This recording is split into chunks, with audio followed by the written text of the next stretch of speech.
we need to focus on one super important question, and that's who are we going to serve?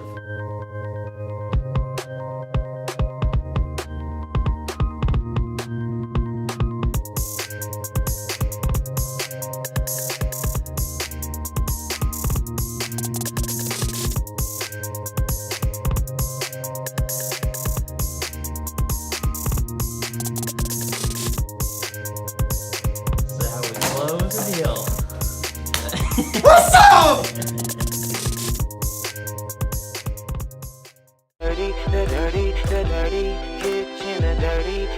Okay, so that brings us into sales meeting number 37, Rodney Harrison. So Yes, sir. today we're going to be starting a new series. Okay. Going through the 8 profit activators. And the 8 profit activators come from the guys we've talked about a little bit before, which is Dean Jackson, Okay. Joe Polish, and they're the guys that created the before, during, and the after unit. And they're direct response marketing experts. And you remember the difference between branding and direct response? We talked about it when we had those postcards, and I showed the different examples of what some companies put on one card and others put on the other.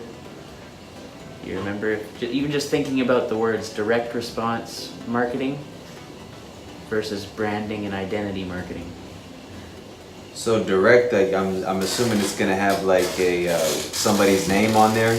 So direct response is where you actually put an offer that someone's going to say, yes, I want that. Okay. Or they're going to respond to your message. Instead of when we do a Instagram video, we're branding ourselves. So Okay. we're not trying to sell anything, we're just saying stuff that people hopefully will watch and associate to Alpha Graphics and the Dirty Kitchen.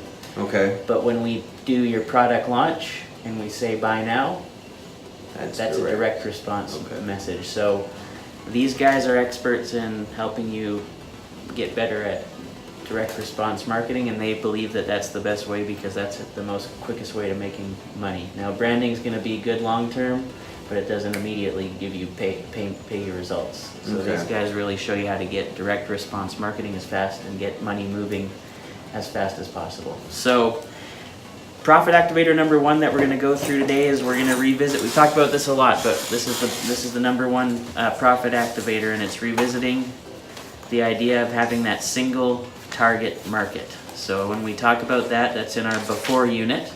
So that's where we're devising and deciding and planning on how we're going to get people to come to us and to give us the opportunity to sell to them. So this is the single target market approach, and we're going to narrow our focus and select one target market. Now that doesn't mean forever, it just means that we're going to focus on one at a time. So we're still going to market to everybody, but we're going to narrow our messages, craft our thoughts towards one at a time so we can be more specific and more engaging and more compelling. So we need to focus on one super important question, and that's who are we going to serve? So they talk about how you've seen the consequences of not following this that has failed lots of businesses. So business owners think about trying to capture the broadest audience possible. Even thinking about S&G, you're just trying to get the broadest audience possible, as many people as you can.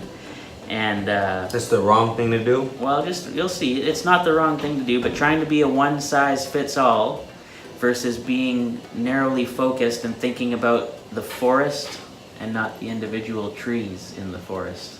So we're thinking of the whole forest, but we could also focus on the individual trees in the forest.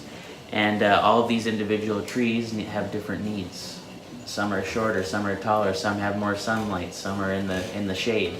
Some need more water than the others because of where they're at in the forest, right? Mm-hmm. So if we think printing, we have all types of clients. It could be high-end clients with law firms. It could be people with a small business. It could be individuals in charge of ordering for a whole corporation. Those are all people that we work with. So we could be it's a scenario where you're the master of none, where you're trying to help everybody, but at the same time you're letting people down because you're not really helping them. You're just helping everybody. It's too broad. Does that make sense?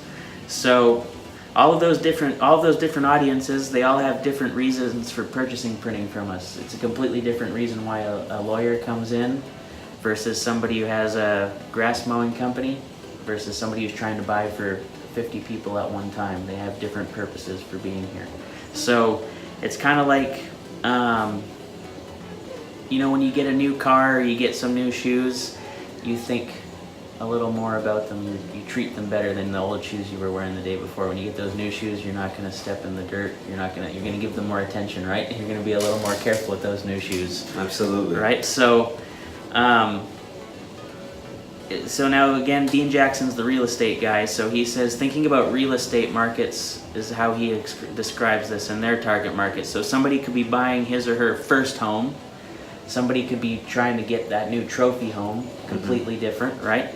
And somebody buying a luxury trophy home is in a completely different target market than somebody that's coming in from out of town trying to get their first home in the city. It's a completely different way to talk to them, completely different way to market them. And if you try and sell somebody trying to buy a trophy home with the details and message to somebody who's trying to buy their first home, it's not going to work because it's not speaking their language. So when you really start thinking about your business and you start looking at who are all the different people you can serve, what are all the different possibilities, when you really start to identify them, some of them are going to jump out as a higher potential than others, people that are going to be more obvious than other groups, okay?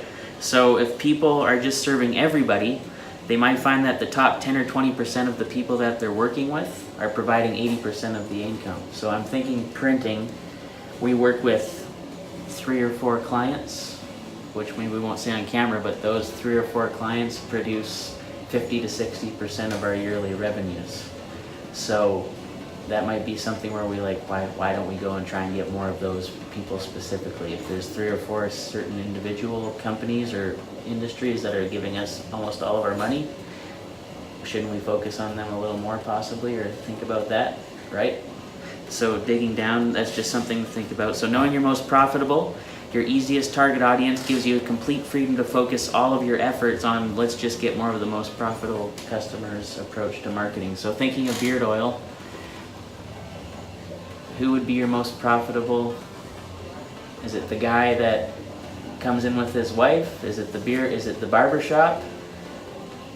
Is it something somewhere else you could sell it that's neither of those two? And then you could focus on trying to get your product into those places, but crafting your message specifically to, hey, this is what you can do with my product in the barbershop, versus, hey, single guy with your girlfriend, you want to look good, you want to smell good. You can't use that same message at the barbershop because they would rather see how that product's going to help them sell it to a bunch of different people and make the money. Does that make sense? Okay, so I'm just trying to tie it back to what we do. So using an example of a photography business, most commercial photographers probably want to cast as wide a net as possible so they can get as much business as they can.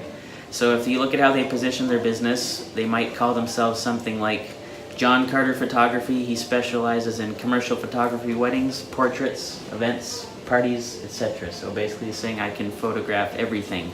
So the idea is that John doesn't want to limit himself in any way, which seems natural, right?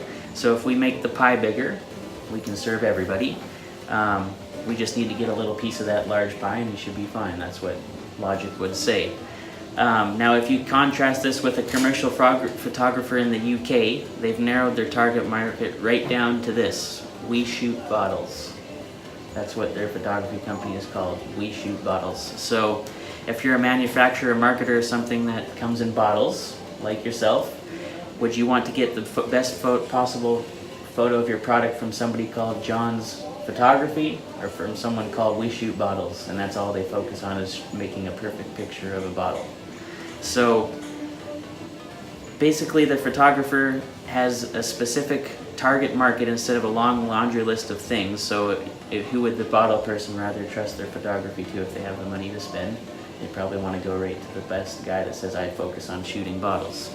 So he says you can hear people saying, well, I don't want to limit myself to just shooting bottles or to that one segment of the market. So he says that's perfect. We don't have to limit ourselves. We pick one target market, dominate it, and then move on to the next target market. So it's not that we're going to give up on everyone else. We're just going to focus on one at a time, dominate it, then jump to the next target market. So it's helping you focus on doing one at a time. So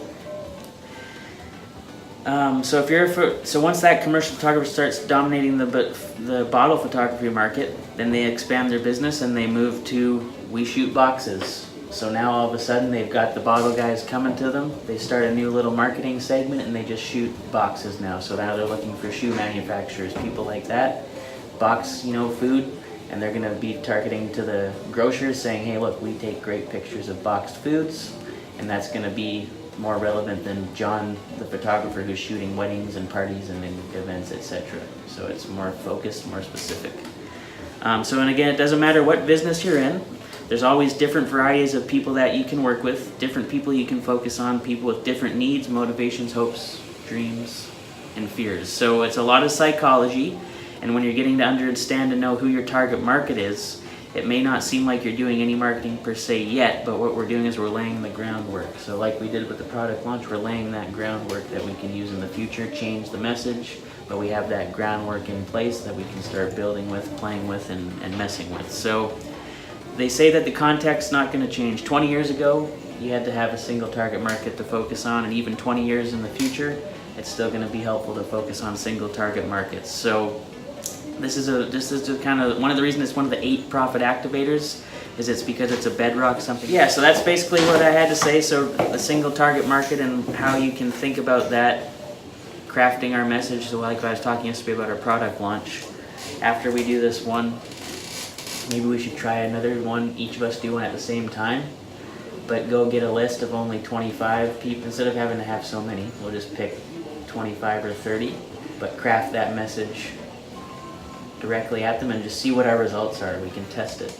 Okay. See if it works for us. And then thinking of your beard oil company, is there some sort of a demographic or a business? Like, could you craft a little sales letter that you can pass out at your show, but then also craft a sales letter that when you bag drop at a barbershop, you have a specific barbershop focused little message that goes along with your bottle. Maybe you could write a little sales letter and put it around the bottle in a, like with an elastic band, so when they take that out of the bag, they had, and there's a little message focused at barbershops around the bottle. Something like that. So just something to get us thinking. Because right now I think we're doing good at branding, and we're trying direct response, but we're not getting a very big response rate. I got you. So that's why we're doing this business card behind the kitchen doors series, because we're going to start focusing on people that are wanting to buy business cards. They're not ready yet, but we're going to teach them about it. So hopefully when they are ready to buy in 2 or 3 months, they're going to think of us. And we're focusing just on the business card buyer.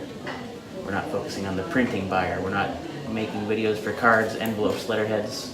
Yeah. We're just focusing on business cards. So it's more focused single target market. So we're trying it.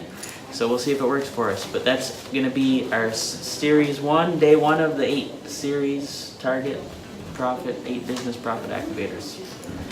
So got the mental juices flowing, hopefully. Give you something to think about and me to think about. What do you think? What's your thoughts on that?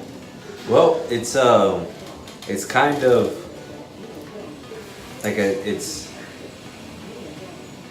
like how you say, like, focus on one target, which is kind of like what I'm doing with the S&G. Like, I'm focusing, like I said, at least with the brand itself. Mm-hmm. You know what I mean? Because how at the end of the day, I kind of want it to be kind of like a Polo or a Tommy Hilfiger, or, like, you know what I mean, where they drink. You're not selling to video game players or skateboarders.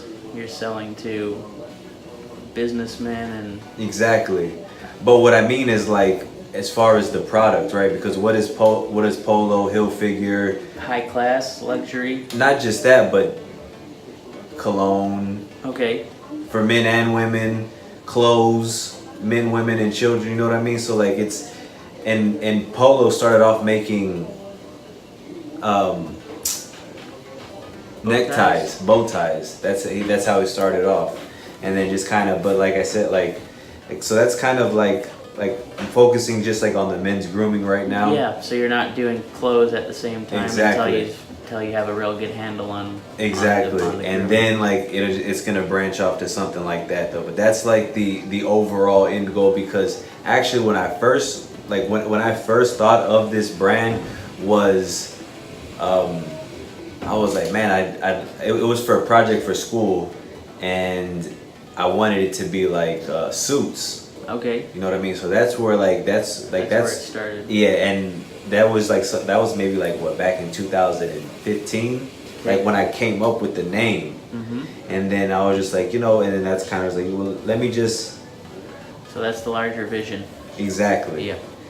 At the end of the day, so it's gonna like it's the brand. You know what I mean? And so I think using that logic makes sense, because you could be trying to talk to fashion people and trying to get that working, but then that's going to completely take away from all the effort that you're trying to perfect your grooming products right now. So yeah. I think it's just a good reminder, I guess, on that. Yeah. And then this is also specific to marketing, and when you're crafting a message and trying to sell this, you have to think about who you're selling it to and try and maybe do 3 different messages to 3 different people instead of 1 for 5. Exactly.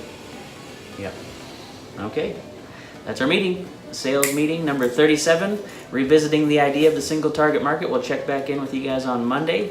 Thanks for watching as always. Alpha Graphics West Ave Instagram, AG West Ave Facebook and Twitter. And that podcast is catching fire. Kitchen a dirty, the dirty, the dirty. Kitchen a dirty, kitchen a dirty. Kitchen a dirty, the dirty, the dirty. Kitchen a dirty, kitchen a dirty.